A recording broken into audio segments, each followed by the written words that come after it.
in terms of what I did anyway, after customs. Yeah.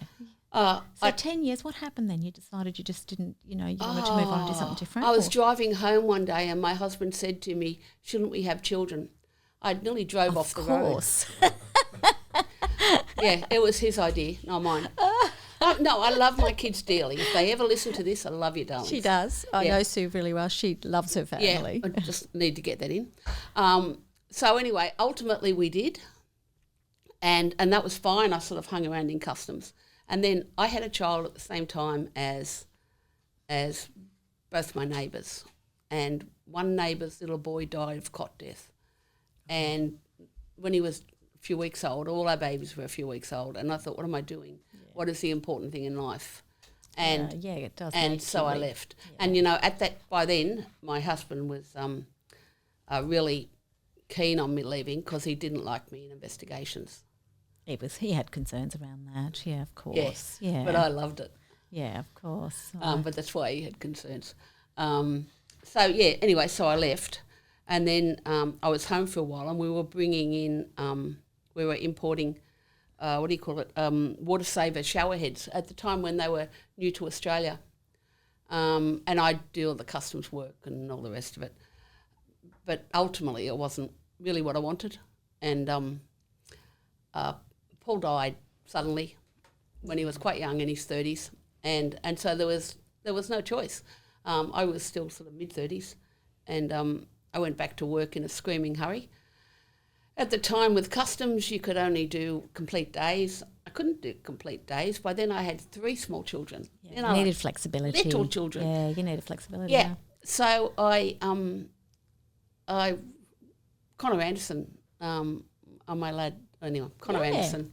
Anderson offered me a role with whatever hours I wanted, doing whatever I wanted, just come and work for us. Nice. I did. Yeah. And that was the start of it.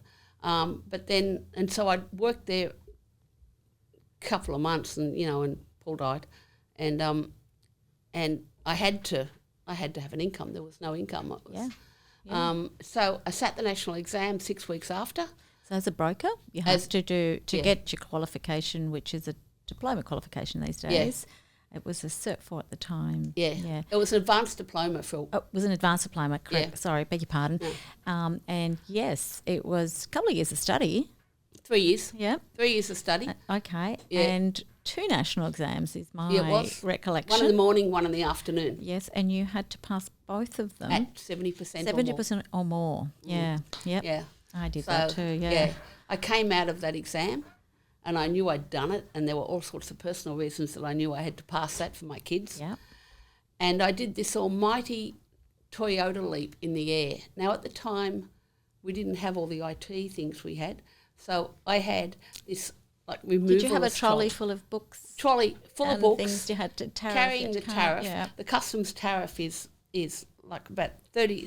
It's about 1 metre wide. It's enormous. Well, it used to take up your return panel on your desk. Yeah, that's right. It was on the left. So I'm carrying that. I did this huge Toyota leap in the air with, yes, I've done it, and I landed wrong and I broke my ankle.